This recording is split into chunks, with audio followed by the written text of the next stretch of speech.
Wao regardait Neye repère une jeune femme en train de faire sa marche sportive. Il est immédiatement sous le charme de son éclat et de sa coiffure.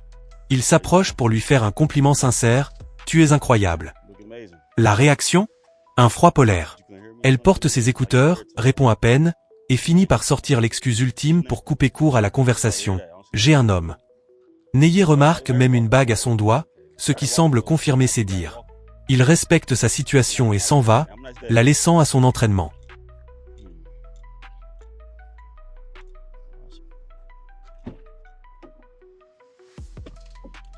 Le décor change radicalement lorsque Neye repasse à sa hauteur au volant de son bolide.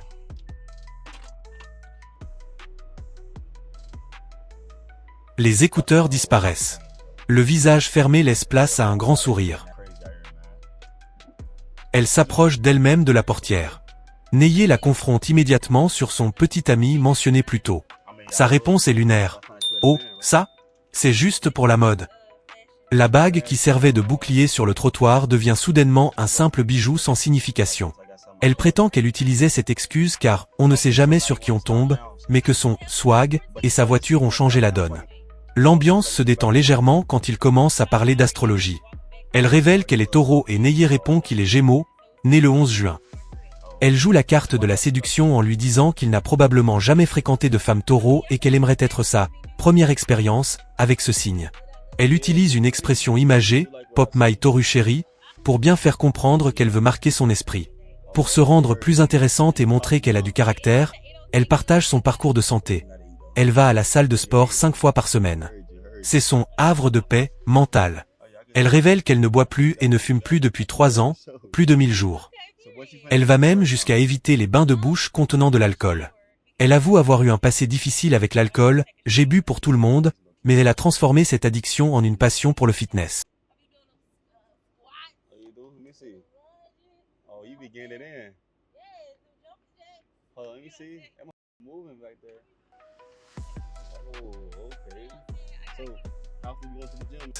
Elle finit par expliquer son comportement initial sur le trottoir. Elle prétend que lorsqu'elle est dans sa zone, sa marche ou son sport, elle se coupe du monde pour ne pas être distraite dans son voyage de guérison. Cependant, elle avoue honnêtement que lorsqu'elle l'a vue, et surtout la voiture, elle a ressenti le besoin de faire demi-tour, spin the block. Elle sort alors une phrase très révélatrice, « Je ne voulais pas rater ma bénédiction ». Pour elle, Neye, et son statut social, représentent une opportunité qu'elle ne pouvait pas laisser passer, même si cela signifiait briser sa routine de concentration. Neye écoute, semble respecter son parcours de sobriété, mais reste sceptique. Il note que sa « bénédiction » est apparue comme par magie au moment où il a montré sa richesse. Elle a beau avoir une histoire touchante de reconstruction personnelle, le fait qu'elle ait ignoré l'homme à pied pour courir après l'homme en Lamborghini reste le point central de la vidéo. Neye s'amuse du fait qu'elle a failli laisser passer sa chance. « Tu as eu de la chance que je ne démarre pas ». Elle reconnaît ses torts et suggère avec humour que c'est peut-être cette fameuse compatibilité entre Taureau et Gémeaux qui l'a retenue. Face à la chaleur étouffante de Houston, Neye finit par lui ouvrir la porte pour continuer la discussion au frais.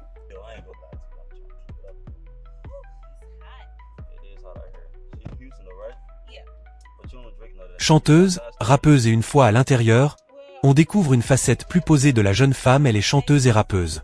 Elle sort peu, sauf quand elle est payée pour une prestation ou pour une grande célébration. Sa situation, bien qu'originaire de Houston, elle vit à Atlanta depuis 7 ans et n'est là que pour le week-end pour une réunion de famille. La comparaison des villes, il s'accorde sur le fait que Houston est bien plus vaste qu'Atlanta. Pour Neye, Atlanta ressemble à une petite version de Houston, alors qu'elle considère Atlanta comme la Mecque mais admet que Houston brille davantage ces derniers temps.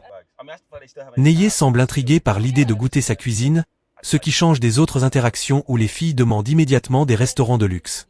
Analyse de cette séquence. Contrairement aux précédentes vidéos, cette jeune femme semble avoir plus de substance. Elle ne demande pas une virée shopping ou un restaurant hors de prix. Au contraire, elle propose de cuisiner elle-même, ce qui est un point très positif pour Neye. Cependant, le fait qu'elle n'ait montré de l'intérêt qu'une fois la voiture apparue reste l'élément central de cette expérience sociale. La discussion s'anime autour d'une passion commune, la nourriture épicée. La jeune femme affirme avoir une tolérance extrêmement élevée, bien plus que celle de Neye. Elle détaille même sa collection de sauces selon le type de plat, sriracha pour la cuisine chinoise, Louisiana pour les fritures, piment fantôme pour la cuisine jamaïcaine. Neye, un peu sceptique mais joueur, propose un concours de nourriture épicée pour voir qui craquera le premier et boira du lait. Elle crâne en disant qu'elle n'a jamais besoin de lait, seulement d'un peu d'eau. Elle révèle ensuite une habitude alimentaire qui laisse Neye perplexe. Elle met de la sauce piquante, du tagin et du jus de citron sur ses fruits, pastèques, ananas. Neye trouve cela différent, pour ne pas dire bizarre, mais elle insiste sur le fait que c'est le snack parfait. Malgré la bonne ambiance, Neye n'oublie pas son test. Il lui fait remarquer à quel point elle est devenue bavarde et ouverte, alors qu'elle était totalement fermée sur le trottoir. Elle explique qu'il lui faut du temps pour s'ouvrir et qu'elle n'est généralement pas impressionnée par le physique ou les bijoux. La question piège de Neye: si je n'avais pas cette voiture et que je revenais vers toi à pied, est-ce que tu te serais arrêté pour me parler? Elle prétend qu'elle marchait déjà dans sa direction et qu'elle se serait probablement arrêtée de toute façon parce qu'elle voulait faire demi-tour pour lui. C'est ici que l'honnêteté de la jeune femme est mise à rude épreuve. Contrairement aux précédentes qui admettaient l'attrait de la voiture, celle-ci essaie de faire croire que sa personnalité aurait pris le dessus même sans la Lamborghini. Neye semble apprécier la conversation, mais il reste très attentif à ce discours qui sonne un peu trop politiquement correct par rapport à son attitude initiale. Neye interroge la jeune femme sur ses goûts. Elle affirme ne pas avoir de type physique mais privilégier le caractère. Elle cherche un homme confiant, compatissant et surtout patient. Elle surprend Neye en disant qu'elle préfère les hommes. Elle aimerait que son homme n'ait même pas d'Instagram. Sa phrase fétiche: « Je veux être la seule, avec sa mère, à aimer ses photos ». Pour elle, un homme trop concentré sur son image sociale n'est pas assez concentré sur ses objectifs réels. Sur la question financière, elle a une vision très arrêtée mais argumentée. Le refus du 50-50e financier. Pour elle, diviser les factures de manière égale, c'est être des colocataires ou des amis, pas un couple. Elle explique que si elle cuisine, nettoie et gère la maison, elle contribue déjà à plus de 50% de la relation. Si l'homme paie les factures, elle prend en charge tout le reste naturellement. Elle accepte d'aider financièrement si son homme a un coup dur, mais elle est méfiante si cela arrive trop tôt, dans les 2 ou 3 premiers mois, car elle estime qu'un homme doit être stable avant de s'engager. La conversation révèle une facette très généreuse de sa personnalité. Contrairement à beaucoup de gold diggers que Neye croise, elle affirme: elle adore organiser des fêtes surprises, acheter des bijoux ou des vêtements pour son partenaire. Voir le sourire de l'autre est sa plus grande récompense.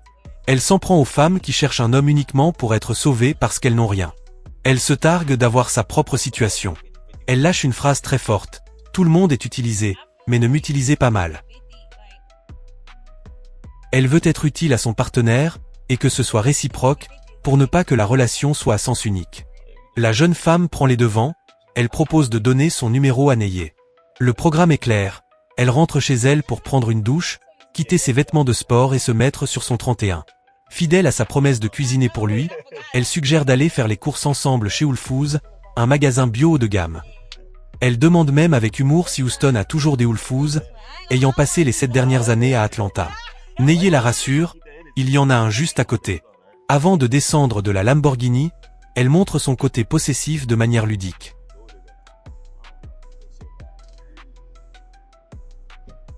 Elle lui lance un avertissement: ne t'avise pas de parler à d'autres filles ou d'essayer d'en aborder d'autres pendant que je me prépare. Neye s'amuse de cette audace. Il apprécie son assurance et son énergie. Contrairement aux autres filles qui partent souvent après avoir été humiliées, celle-ci repart avec un vrai rendez-vous de prévu. Elle quitte la voiture avec un « merci bébé » et une promesse de se revoir très vite. Une fois seule face à la caméra, Neye baisse la garde. Franchement, elle est vraiment sympa, je ne vais pas mentir. C'est l'une des rares fois où Neye termine une vidéo sur une note aussi chaleureuse. Bien que le début ait été marqué par le test de la voiture, la personnalité de la jeune femme, son histoire de sobriété, sa passion pour la cuisine saine et sa confiance en elle a fini par convaincre le youtubeur.